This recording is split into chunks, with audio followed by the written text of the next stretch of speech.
Yaponiya nashri jahon chempionatlariga oid qiziq statistikani e'lon qilibdi. Unga ko'ra, chempionatda qatnashayotgan terma jamoalarga muxlislik qiladigan davlatlar aholisi soni bo'yicha reyting qilishgan.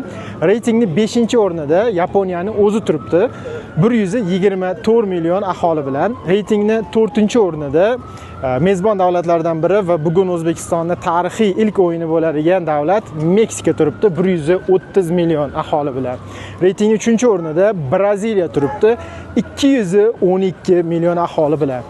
Reytingning 2-o'rnida yana bir mezbon davlat Amerika Qo'shma Shtatlari turibdi 340 million aholi bilan va reytingning 1-o'rnida O'zbekiston 382 million aholi bilan turibdi. Albatta siz hayron bo'lishingiz mumkin, O'zbekistonga qayerdan buncha raqam olindi deb. Hisoblanganda muxlislik qiladigan davlatlar deganda O'zbekistonning eng avvalo o'zi olingan 38,5 million. Shuningdek, ilk marta qo'shnilarimiz mintaqadan O'zbekiston chiqqani uchun 5 qo'shnimizni ham aholisi olingan, bizga muxlislik qilyapti degan ma'noda. Bu 90 million bo'lgan.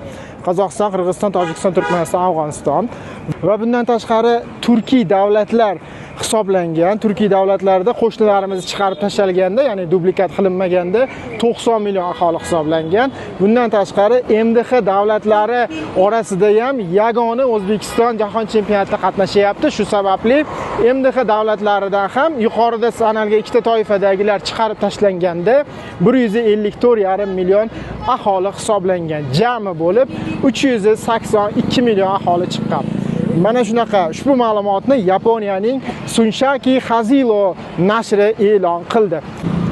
Albatta bugun Azteca stadionida kolumbiyaliklar son jihatdan ustun bo'lishi mumkin muxlislik borasida, lekin butun dunyoda O'zbekiston allaqachon rekordlarni urib bo'ldi. Ya'ni 400 millionga yaqin aholi O'zbekiston uchun bevosita muxlislik qilishi kutilmoqda.